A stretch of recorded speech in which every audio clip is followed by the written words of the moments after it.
Lafazkan kalimah Alhamdulillah kerana biasa-biasa saja. Kerana manusia ini diliputi oleh dosa, maka Alhamdulillah itu tidak terjelma dalam hatinya. Maka ketika mana Imam Al-Ghazali beritahu kepada murid-muridnya apakah itu dosa, maka manusia yang melakukan dosa tu, mula-mulanya manusia tu bila buat dosa, pertamanya dia rasa menyesal. Kita yang bercakap pun banyak dosa ni. Pernah merasa menyesal dulu tak? Zaman sekolah dulu, kamu jangan esok rokok, nanti kena tangkap, sakit kamu. Guru-guru ni ramai sini kan. Maka ketika mana manusia tu melakukan dosa pada ibu, dia rasa menyesal sangat. Dia buat juga, maka datang yang kali kedua. Ketika mana dia ditangkap yang pertama tu, dihadapkan pada pengadilan. Guru-guru menjadi saksi di atas dosanya, maka tunduk dia. Tunduk ni rasa menyesal sangat-sangat ni. Maka kali kedua dilakukan dosa, maka datanglah perkara biasa. Mamak ni lagi, biasalah. Kan? Biasalah dia ni muka buat dosa. Maka kebiasaan ni, maka datang yang ketiga ni. Maka datang ketiga ni, dia akan menjadi manis. Manisnya orang buat dosa, orang sekeliling pun terkena sama. Maka manis juga orang yang tak buat dosa ni tengok orang buat dosa. Kadang-kadang ayah tengok anak ni dah selalu buat dosa, maka ayah pun menjadi manis. Telah lagi orang yang buat dosa tu. Maka dalam bulan Rajab ni menyerulah kita ni sama-sama. 10 terawal Rajab ni, guru kita kata apa? Hendaklah kamu zikir mengucapkan kalimah ampun kepada Allah. Satu hari itu 70 kali. 70 kali. Mudah aja zikir dia. Allah maghfir lahu warhamhu.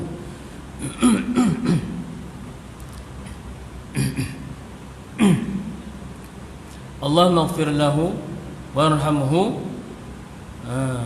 wa tub alayya. Baca banyak-banyak 70 kali. Allah maghfir lahu warhamhu wa tub alayya.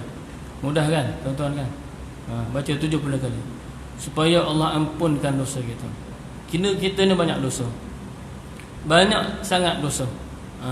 Hari ni hari Jumaat, khatib saban minggu, dia bagi tahu ittaqillah, bertakwalah kamu. Ittaqullah, bertakwalah kamu. Maka ketika mana kalimah ittaqullah ni, ketika mana kita mengaji dengan Dr. Ustaz Muhammad Taib ni tadi, bin Wahid ni tadi, guru dia guru dia ni, dia bagi tahu, dia takrifkan takwa ni tadi. Bila mana dia tanya pada kita, takwa tu apa? Entah tahu takwa tu apa? Ustaz, tuan guru, takwa ni mengerjakan yang diperintah oleh Allah dan meninggalkan yang dilarangnya. Maka guru kita senyum. Kamu boleh buat ke? Dia kata, boleh tuan guru. Kita yakin. Betul ke ni? Ni takrif yang pertama, yang biasa kita dengar kat sekolah-sekolah, institusi pun sama juga. Buat yang diperintah oleh Allah, tinggalkan apa yang dilarang. Maka guru kita kata apa? Allah perintah apa? Allah perintah solat, yang ada rukun iman tu. Lagi Allah perintah buat baik. Apa kebaikan yang kamu buat? Maka di sini kita terperangkap. Apa kebaikan? Buat baik dengan orang. Ada pernah tak sakitkan hati orang? Banyak. Nampak? Allah suruh buat baik, kan? Allah tak suruh sakitkan hati orang. Dalam keadaan kita datang ke rumah Allah ni pun banyak musuh kita.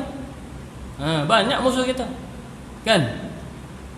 Ketika mana manusia datang ke rumah Allah untuk mengabdikan diri kepada Allah, maka iblis tak suruh dia sembah dia. Tapi iblis kata apa? Iblis kata apa? Walakin fit tahrish.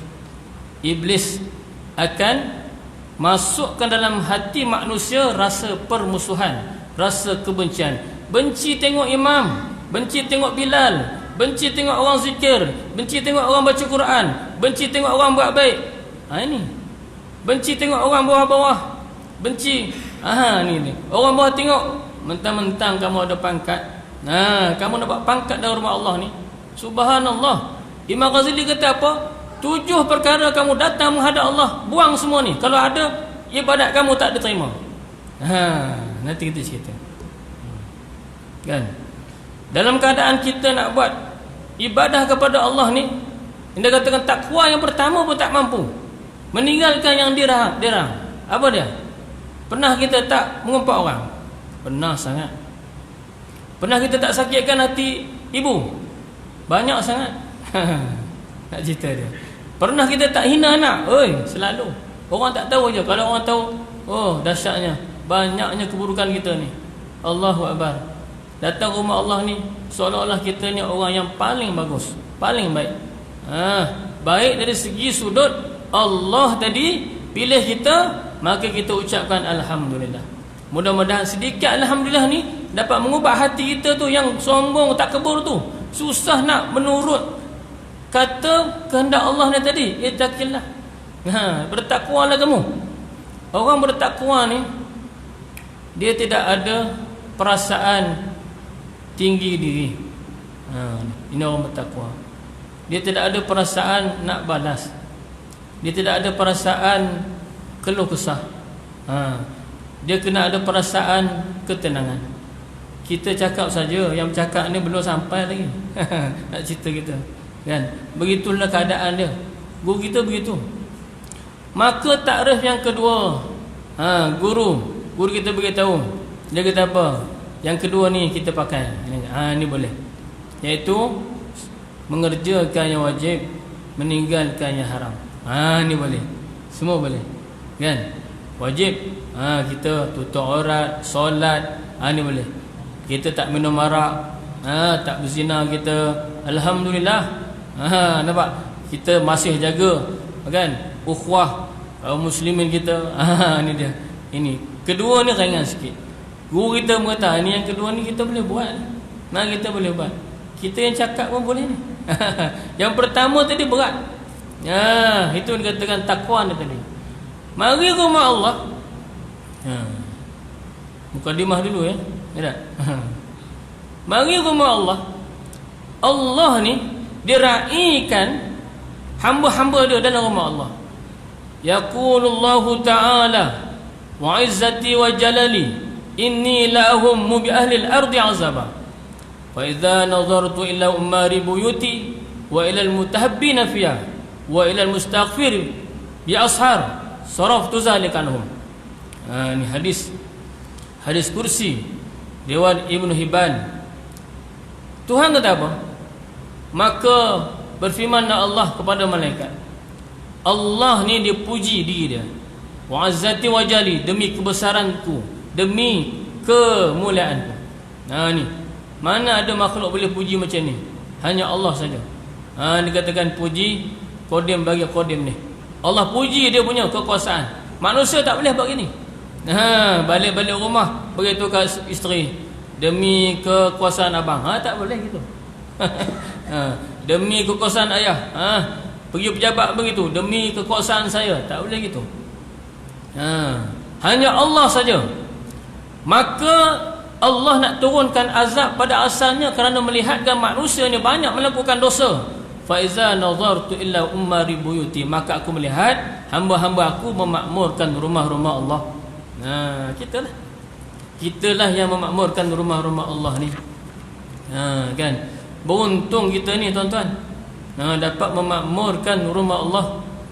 Kerana rumah Allah ni dikatakan masjid. Inna buyuti fil ardi lil masajid wa inna zuwari fiha ummaruha.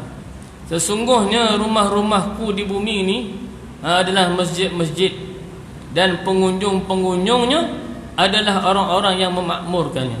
Kita sedang memakmurkan rumah Allah, memakmurkan dari segi adakan majlis-majlis ilmu begini. Bukan kita nak mengajar orang-orang depan ni. Ni satu kaedah ilmu. Utlubul ilmi minal mahdi ilal lahdi. Tuntutlah ilmu dari boyan. Dari boyan hinggalah liang lahat. Maka tidak ada noktah di situ. Maka orang yang menuntut ilmu ini, kan, bagaimana dia nak merasakan manisnya? Kan, manisnya ilmu ni datang ketika mana dia membukakan hati dia. Yang dikatakan orang yang datang ke rumah Allah ni, dia tidak lain tidak bukan dia nak meraih hidayah daripada Allah. Faman yuridillahu ayyadiyah asrah sadrahu al-Islam. Orang nak meraih hidayah kepada Allah ni, pertamanya lapang hati dia dengan Islam. Lapang hati dia. Ni dia. Buka hati dia tu, lapang-lapang. Maka dia tidak ada perasaan akulah yang lebih. Aku tahu dah ilmu ni. Akulah lebih faham lagi. Maka orang-orang yang menuntut ilmu begini, dia tidak faham konsep menuntut ilmu. Orang menuntut ilmu ni seumpama, iaitulah tumbuhan-tumbuhan. Pokok bunga di luar masjid tu ada yang mati, ada yang tidak hidup, segan mati tak mau. Begitulah. Ada yang subur. Maka tugas siap ni tadi hari-hari disiram bunga. Dia tak pilih pun pokok bunga mana yang nak siram, mati saja tidak, tapi disiram semua sekali. Begitulah keadaannya orang yang datang menuntut ilmu ni, semata-mata nak menyuburkan iman yang tadi. Ni tadi. Maka malam ni kita bawa lah satu kitab perisai bagi sekalian mukallaf ni tadi. Nanti kita terbabah pula dah masa maghrib ni singkat. Kita nak mengaji ni, bab-bab ni banyak, ratus bab. Maka bab tu dikatakan oleh guru itu sebagai tali ikatan. Kan. Bismillahirrahmanirrahim. Qala al-muallimu al-mu'arrifu al-musannifu rahimallahu ta'ala fi kitabin al-aqidati salafiyah al-imam Abu Ja'far Ahmad bin Muhammad bin Salama at-Tahawi. Syarah fi kitab irsal bagi sekalian mukallaf al-alim al-alamah fadilat Syekh Abdul Qadir bin Abdul Muttalib al-Indonesia al-Mandili. Syau ila al-Fatihah. A'udzu billahi minasyaitonir rajim.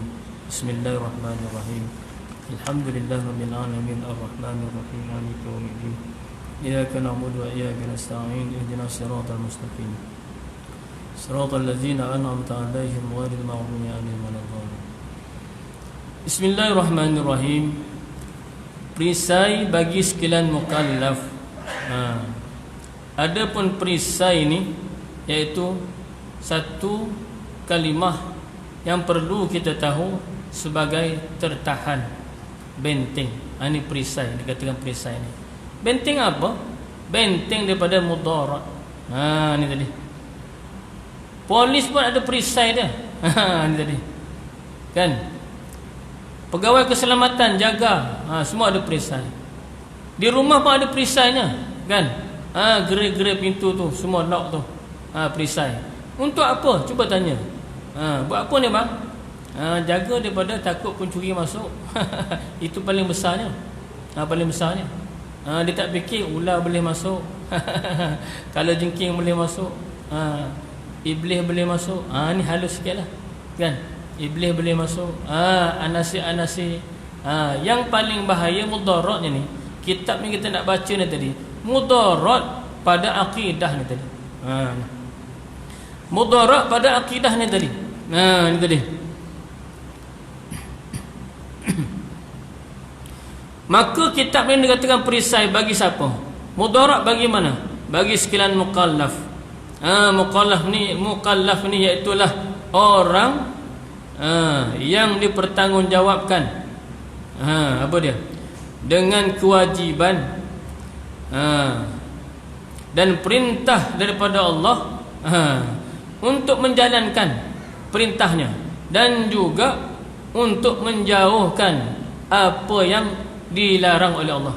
Ini dikatakan mukallaf ni tadi. Tuntutan wajib. Setiap mukallaf ni atau senang cerita sampai kepada umur baligh. Ni tadi kan, yang dikatakan mukallaf ni. Maka kita ni, majoriti ni dah dituntut. Dah dituntut untuk kita jaga sangat-sangat akidah ni daripada mudarat ni tadi. Bahaya mudarat akidah ni tadi menyebabkan seluruh amalan kita ditolak oleh Allah. Tidak diterima oleh Allah. Bahayanya mudarat kalau seorang ni perokok. Boleh sebut perokok sini. Kan? Ataupun seorang ni dia ni lumba haram. Kan? Merokok ni tadi takut sensitif ke tak? Sensitif sangat. Kan? Maka pelumba haram ni mudarat kalau dia buat motor laju-laju. Habis-habis kuat dia accident, motor ni hancur. Kan? Kadang-kadang badan dia elok. Allah tolong dia. Tapi dari segi ghalib dia, kalau accident motor hancur ni, orang dia dah teruk lah. Kakinya patah, tangannya patah. Mudarat ni masih lagi dia diterima oleh amal oleh Allah. Maka dalam keadaan dia ni cedera, dia istighfar, maka Allah terima. Terima dia punya taubat, terima dia punya amal, terima dia punya keinsafan tu. Tapi mudarat aqidah wala ya'uzubillah menyebabkan segala amalan kita ditolak oleh Allah. Ni tadi. Bagi sekian mukallaf, simpulan iman atas mazhab salaf. Yang dikatakan simpulan ni tadi. Kita nak cerita pasal simpulan ni tadi. Maka guru kita kata simpulan ni iaitulah ikatan-ikatan. Kan? Simpulan iman ni tadi. Kalau iman diikat dengan hati, iaitulah simpulan ataupun ikatan untuk jadi kuat hati ni, maka hendaklah diikat iman ni tadi. Seumpama seorang ni tadi dia pakai kasut sukan. Ini kita ambil umpama guru kita ni, bulat-bulat kita ambil. Kita bertalaki gitu, kan? Maka guru kata seumpama tali kasut ni tadi, cuba entah ikat sekali, kemudian entah berlari. Berlari, belum sempat berlari dah jatuh dah. Ni. Bayangkan kalau hati kita ni, iman kita ni ikat tali kasut tu banyak kali, 10 kali ikat. Cuba fikir, confirm tak boleh terungkai dah tadi. Susah nak terungkai. Datang Anas Silwa. Anas Silwa seumpamanya atas mazhab salaf ni. Mazhab salaf ni ketika mana berlakunya selepas 300 tahun. 300 tahun kewafatan Nabi kita Muhammad sallallahu alaihi wasallam, maka datanglah mazhab salaf.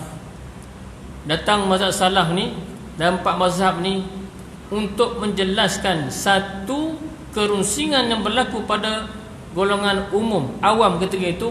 Mereka mentakwil iaitulah yadur rahman, tangan Allah. Ketika itu maka orang-orang awam kata yadur rahman ni tangan Allah. Jadi ulama dah menjelaskannya. Yang dikatakan yadur rahman tu bukan tangan Allah, iaitulah kuasa Allah. Kan? Maka jelaslah ketika itu. Maka ulama ni memang peranan penting sangat tuan-tuan. Penting sangat-sangat untuk menjelaskan kekeliruan ni. Maka kita jangan pandai-pandai. Kita pun takut juga kalau salah, maaf lah. Kan? Kita sedap cakap ni, ngaji tauhid ni tak boleh laju-laju. Dia kena ada break-break sikit.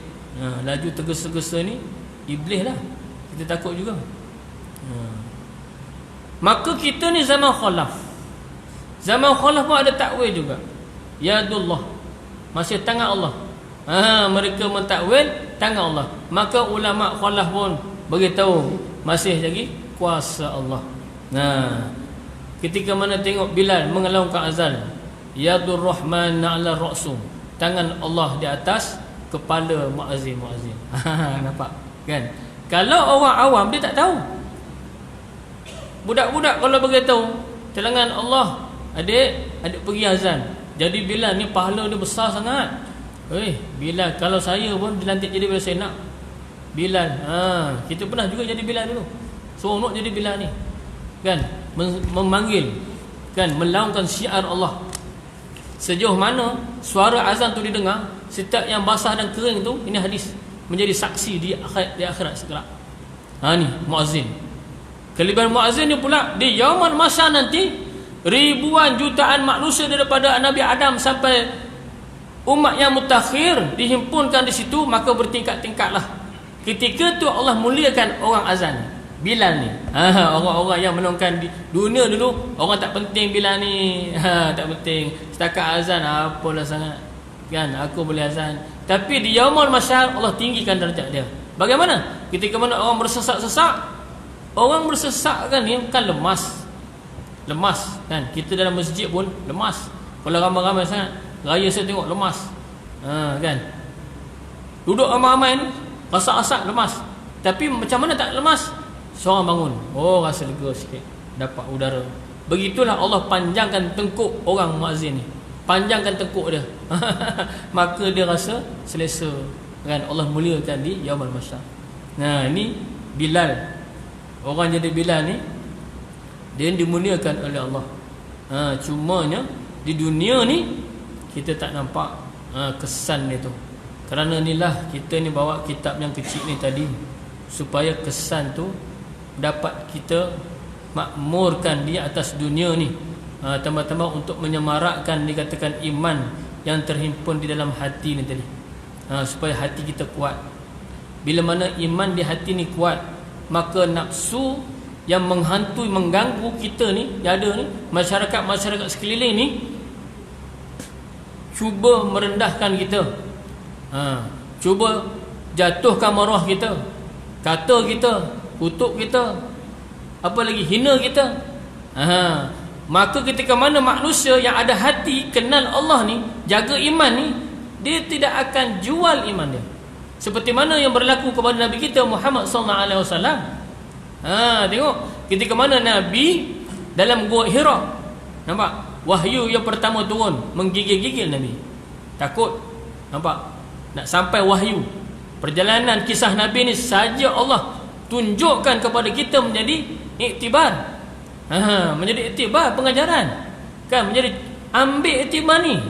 Kadang-kadang kita nak buat baik jadi takut, menggigil. So jadi imam, so jadi Bilal. Kita pernah test kan, anak-anak murid kita menggigil, jadi Bilal pun menggigil. Padahal depan tu bukan ada imam. Ini peranan iman. Iman ni, kalau kata dia besarkan Allah, Allah akan besarkan dia. Dia kata keimanan tadi. Maka ketika mana orang ni tadi dia kenal akan Allah dengan tulus ikhlasnya, maka kita tengok, lihat Nabi kita Muhammad SAW di Gua Hira. Jibril datang. Ketika tu Nabi tak tahu siapa dia. Nabi tak tahu, kita tahulah itu Jibril. Tapi ketika tu Nabi tak tahu. Kerana itulah Nabi menggigil-gigil. Kita dekat rumah pun kalau kat dapur tengok kelibat hitam, tak pergi dapur dah. Takut kita. Pucat, isteri patah balik. Yang pasal apa? Bang, takut bang, ada tadi warna hitam. Baru tengok macam tu, dia tak peluk lagi. Nak cerita dia tu, tak peluk. Ini dia tak tahu, peluk. Subhanallah. Ini perjalanan Nabi yang pertama, menggigil. Maka dikuatkan oleh isteri dia, Siti Khadijah. Ni dia. Kita kena ada orang yang menguatkan kita, sokong kita. Moral support penting. Kalau tuan-tuan tak support kan, orang-orang yang membawa agama, maka orang agama ni tak kuat. Kita pun tak kuat juga ni kalau tak sokong. Bukan nak mengundi, sokong dari segi untuk kita naikkan iman saja, bukan nak ajar. Kita nak bagi tahu supaya kita jangan jual iman itu kerana nafsu. Orang konon kita, alah dia tu bukan bagus sangat. Kita pun mengajuk, tak mau masjid, tak mau datang masjid, tak mau jadi imam, tak mau jadi Bilal. Pasal apa? Aku buat baik pun dia kata aku. Ini orang yang tak faham. Ketika mana Allah beri hidayah iman, bukan senang. Kita jual dengan maruah kita, senang-senang saja. Kita jual maruah kita. Ini yang berlaku pada Nabi kita Muhammad SAW. Ketika mana Nabi dah kenal akan Allah, dia tugas sebagai pesuruh Allah. Sebelum tu Ibnu Abbas kata apa? Pernah berkali-kali Nabi nak terjun daripada bukit kerana dia sangka dia teruk sangat. Ni. Maka malaikat datang. Aku Jibril, wahai Muhammad, kamu utusan Allah. Berkali-kali sampailah yakin Nabi hati dia. Terhenti wahyu beberapa lama. Nampak? Berapa lama? Ada yang mengatakan 3 tahun, ada yang mengatakan tidak berapa lama. Lamalah terhentinya. Sehingga kan Nabi terbit perasaan rindu. Tak datang lagi ujian ni. Kita begitu juga. Kan? Ketika mana Allah uji kita dengan sakit ni, tiba-tiba Allah tak datangkan uji. Kenapa? Aku dah senang sekarang, aku dah selesa. Orang tak kata pula aku dah. Kita rasa susah. Sebenarnya iman kita ni, kita selaku orang yang beriman nak hampir kepada Allah, kita sebenarnya menjadi tenang ketika mana orang tohmah kita, hina kita. Itu yang membangkitkan iman kita. Ni. Cumanya kita suka lawan. Suka lawan akan perkara tu. Tidak berlaku pada Nabi kita Muhammad sallallahu alaihi wasallam. Ketika mana Abu Jahal ni kan buat banyak inaya pada Nabi kita Muhammad sallallahu alaihi wasallam. Ya Muhammad, kan? Nabi pernah diinaya oleh Abu Jahal. Dia panggil khadam dia, khadam datang sini. Kamu pergi panggil Muhammad. Bagi tahu kat dia aku ni demam. Cerita ini tuan-tuan dah tahu dah kok cerita ni, kan? Nabi ni kalau kita lah pak saudara yang selalu inaya kita ni, pergi matilah dia. Minta maaf. Dia kata, pergi matilah kita lah sakit hati. Tak. Tapi Nabi kata tak apa, tunggu aku datang. Abu Jahal ni dia jahatnya, dikorek lubang dekat katil dia. Supaya Nabi nanti datang masuk dalam lubang tu, dia tutup dengan kapet, betul-betul kat katil tu. Maka Nabi pun datanglah. Masuk rumah Abu Jahal. Bila masuk, maka malaikat bisikkan pada telinga Muhammad sallallahu alaihi wasallam, ya Muhammad, khalfin hur, pusing belakang. Kamu tinggalkan Abu Jahal ni. Abu Jahal ni otak aja. Sebab di sisi tu ada lubang. Kalau kamu pergi nanti kamu jatuh dalam lubang tu dalam. Maka Nabi pun pusing balik. Balik Abu Jahal ni tadi bangun, bingkah bangun, ya Muhammad, bukankah kamu nak datang ziarah aku? Nabi tak jawab. Ini perintah Allah. Nabi tak jawab. Maka tak ada Allah nanti Abu Jahal ni lupa dengan lubang ni tadi. Dia pun bangun-bangun, terus kijak kapet dia masuk dalam lubang. Nak cerita dia tu dia. Ada dalam hadis. Hadis Muslim tak silap saya. Ada cerita tu. Maka dia panggilnya khadam. Khadam, tarik aku keluar. Nampak? Nak cerita ni. Nak ceritanya Nabi kita Muhammad sallallahu alaihi wasallam tidak memutuskan silaturahim. Ini yang ungkapan pertama yang diungkapkan oleh siapa dia? Kekasih buah hati dia, Siti Khadijah. Siti Khadijah, isteri dia. Kamu adalah orang yang tidak pernah memutuskan silaturahim walaupun kamu disakiti. Nampak? Penting sangat ni. Sebab Nabi tak jual iman dia. Kalau kita merajuk, jangan pasal. Jangan pasal. Kan, tahu-tahu pak saudara. Cerita lagi kat orang ada. Dia tu tak payah lawak dah.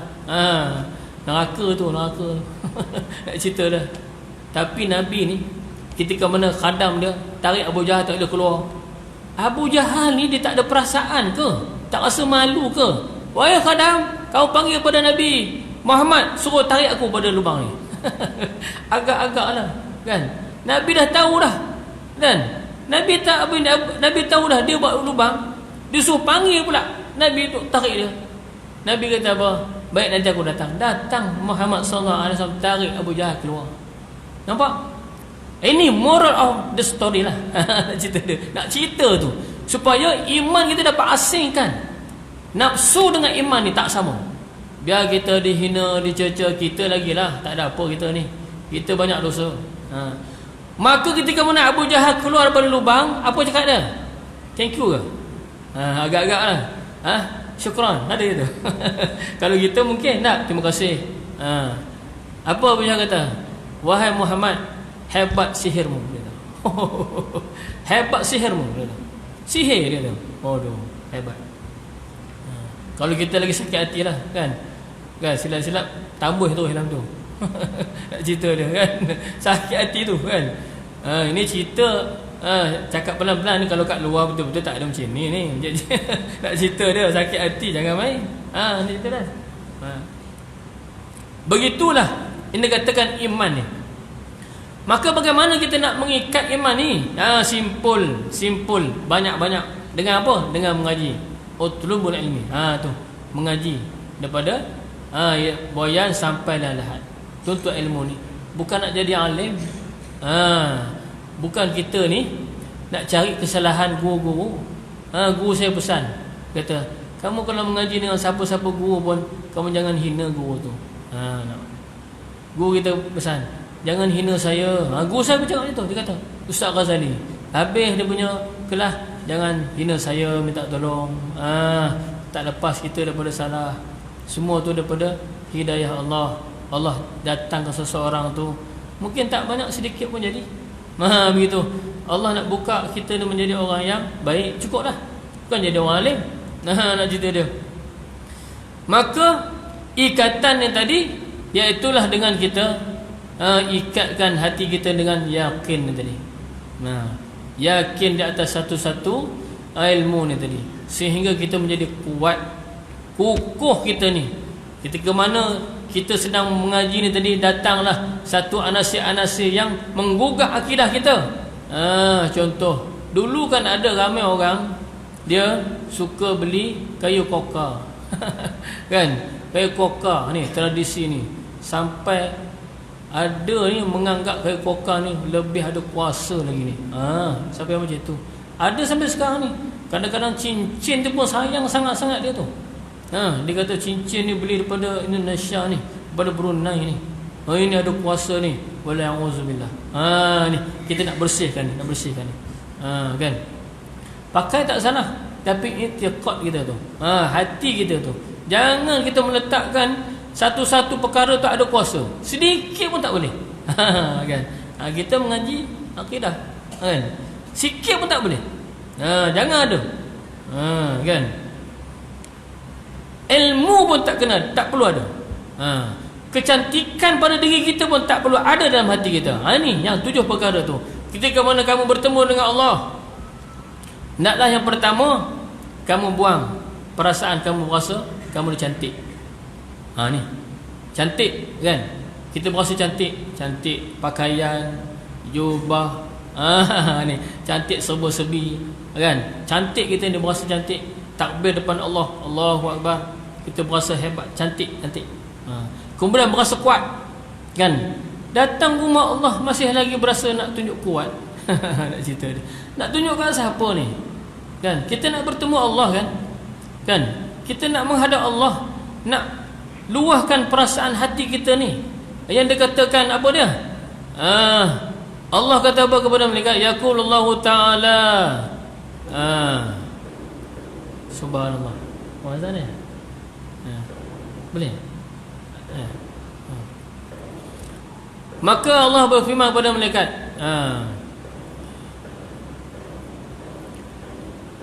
fantaliqu ila abdi, pergi pada hamba-hambaku, fasubbu alaihi bala asaba, timpakan pada mereka apa-apa bala, apa-apa musibah.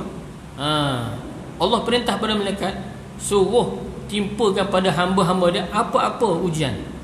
Nampak? Apa-apa ujian tu, sebab ujian kita tak sama. Tak sama ujian kita. Maka Allah kata apa? Fa inni asma'u sauta, aku nak dengar suara hamba-hambaku. Ini dikatakan hati ni dia tidak boleh lari daripada yang pertama, meminta pertolongan kepada Allah. Yang kedua, berhajat. Kita hajat banyak sangat hati ni. Hajat daripada muda sampai sekarang ni hajat saja. Banyak hajat kita. Daripada belum kahwin sampai ada kahwin, ada kahwin, ada anak, ada harta, ada ni kereta, masih lagi berhajat banyaknya. Ini hati. Maka ketika mana kita banyak hajat tu, hati ni tidak boleh lari daripada nak meraih rasa ketenangan. Walaupun ribuan orang tu beri pertolongan kepada kita untuk memberi hak-hak apa yang diingini oleh hati, semua dapat. Maka hati itu tidak akan menjadi tenang kalau dia tidak menyembah kepada Allah Subhanahu Wa Taala. Saya rasa setakat tu dulu. Tak, insya-Allah kita kuliah bukan ceramah nak, forum nak. Itu kuliah ni ada sesi-sesi dia. InsyaAllah. Terima kasih atas perhatian. Mohon maaf atas kekurangan dan kekhilafan. Kita berhenti di atas mazhab salaf. Kita akan sama. Mukadimah baru kitab ni. Kita cerita kitab ni dulu. Kita sudah ini tasbih kifarah wa sallallahu alaihi wasallam. Subhanakallah wa bihamdika asyhadu an la ilaha illa anta astaghfiruka wa atubu ilaik. Bismillahirrahmanirrahim. Wal 'asri innal insana lafi khusr illa allazina amanu wa 'amilus solihati wa tawassaw bil haqq wa tawassaw bis sabr. Assalamualaikum warahmatullahi wabarakatuh.